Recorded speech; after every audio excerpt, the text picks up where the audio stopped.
I'm Gerry Kim. I'm the producer of the House of Suh. And I'm Iris. I'm the director and producer of the House of Suh, and you're watching channelAPA.com.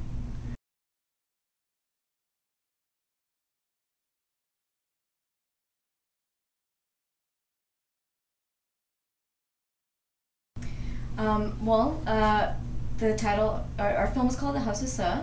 It's a documentary film centering around the story of Andrew Suh, who at the age of 19 was convinced by his older sister to shoot and kill her fiance. So what the film does is tell Andrew's story from his own words. He narrates the majority of the film, and to sort of investigate how and why something like this could have happened.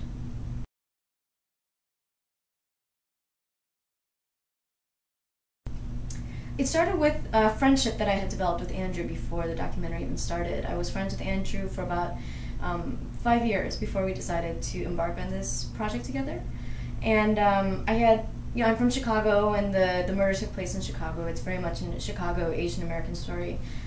So I was familiar with it, but I began a pen pal relationship with Andrew, and we became good friends over the years, and I really got to know him and his story, and I just realized that there was a lot of media coverage surrounding the case, but mostly from the angle of Catherine. And I just thought that Andrew's story was so engaging and so tragic, and there really wasn't much opportunity for him to tell his side of the story. So that's what I wanted to do with this documentary.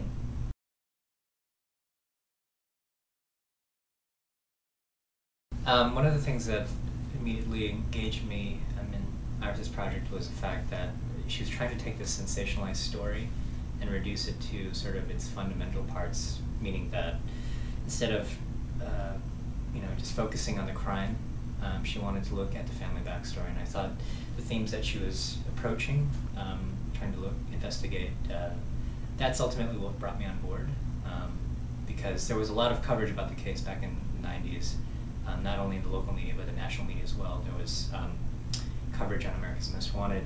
A couple of national news outlets had picked it up as well. But one of the main things was that in a film like Capturing the Friedmans, it was trying to take this very sensationalized story and just strip away all those elements and tell what really happened behind the families.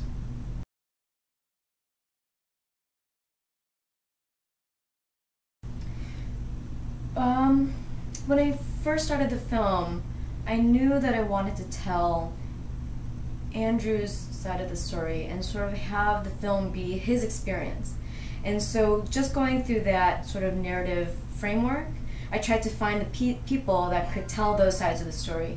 And I didn't want it to be just Andrew's story. I wanted it to be sort of a more rounded perspective. And so we interviewed people like the prosecuting attorney, and to try to get that side of the story, to discuss sort of the more heinous aspects of the murder and the crime, and also getting in touch with Robert's family, which I attribute to Gerry, really pushing me to tell that side as well, and to make Robert not just a victim but a character in the film too. I think the biggest challenge with telling the story that had taken place 10 years ago was how to visually tell the story and not just have the film be a compilation of talking heads. And we really wanted to make the film sort of a cinematic experience, and getting a lot of inspiration from films like all of Errol Morris's films, and films like Man on Wire, and just really kind of getting the visuals to tell the story as well. And so it wasn't until I think the 4th year that we decided to go with the animations, or the 3rd or 4th year, that we thought, we instead of doing sort of these like cheesy recreations like America's Most Wanted, which is sort of what we're making fun of, in the film, how can we kind of get a visually arresting technique? And so we came across this idea of the animations.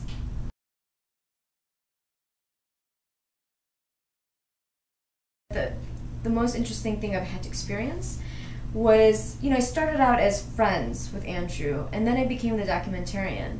And figuring out at what moments was I wearing the documentary filmmaker hat, and what moments I was wearing the friend hat, because I didn't want to just be the documentarian or just be the friend, so it was kind of this dance that I had to figure out, how do I how do I navigate these two, you know, and how do I tell the story without feeling like I'm exploiting him, you know, as my friend.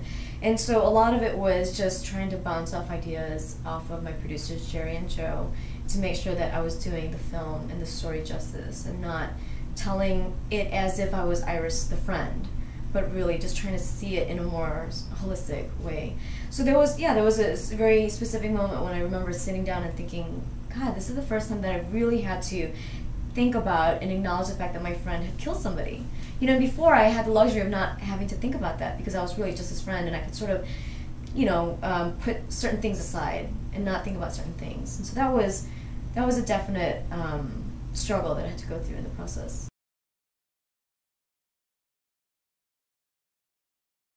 I think the most incredible part about this story is that it's one of those stories that, you know, fact is strangers in fiction, because for one family to go through all the tragedies that it went through, if you wrote that into any screenplay, it would be almost unbelievable. But when I was working with Iris on this film, just the amount of information and the amount of tragedy and death that one family faced was just incredible, and to have none of that be previously like exposed in other media coverage or even in the trial was very shocking to me, just as a filmmaker and as a producer. But I think Iris did an amazing job unearthing a lot of that, and I think most of that we put in the film as well. So.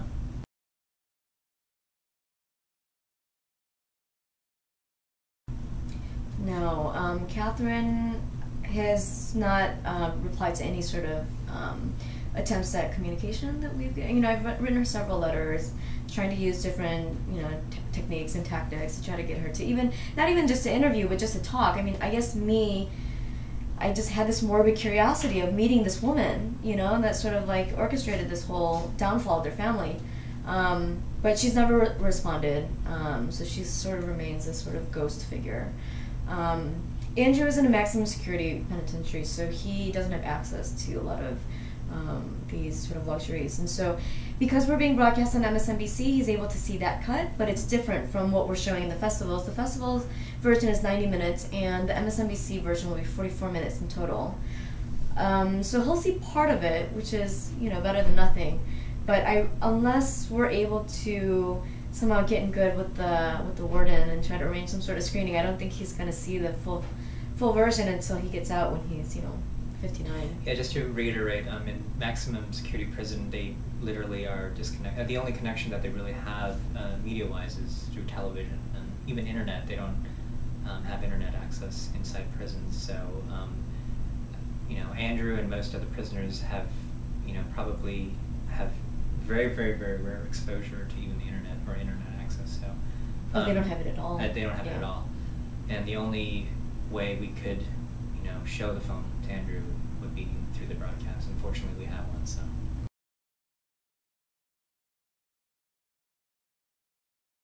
So we premiered the film at Hot Docs up in Toronto last year in 2010, and at the festival there was interest from several distributors, but the one that we felt most comfortable with in the end was MSNBC, and MSNBC has been incredibly gracious in terms of how we wanted the story to be told. We were very explicit that we wanted to make sure that we wanted to tell the film a certain way, and they honored that all along the way. The only issue is that we have a 90-minute film and we have to cut that down to broadcast, which is about 45 minutes, so that's cutting the film in half, which was almost really devastating for Iris.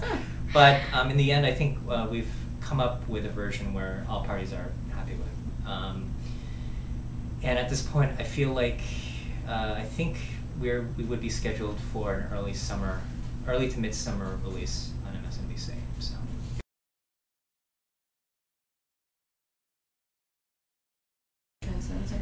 Yeah, one of the things that we really appreciate about the response to the film is that how, I mean, it is like at its core an Asian American story, Korean American story, but there are themes in this film that sort of transcend Asian Americanness or Korean Americanness even.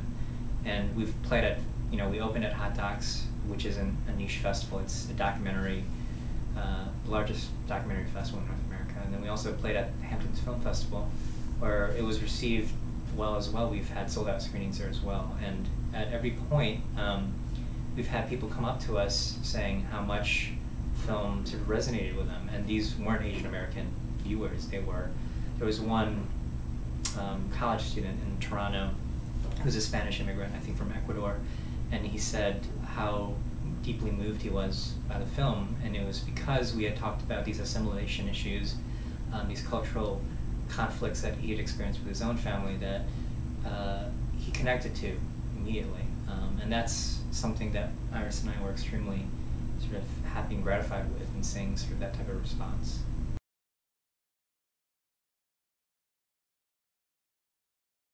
You can check out our film on our website, www.thehouseofsuh.com. We also have a Facebook page, The House of Suh. Any release dates, any screenings, any DVD releases will be announced there. We do have an email sign up on our website, but the most current and the one that we update the most often is through Facebook and Twitter, and they're both The House of Suh. And we've also been doing university screenings across the United States, so if you want to bring the film to a university near you, just feel free to contact us and we can arrange that as well.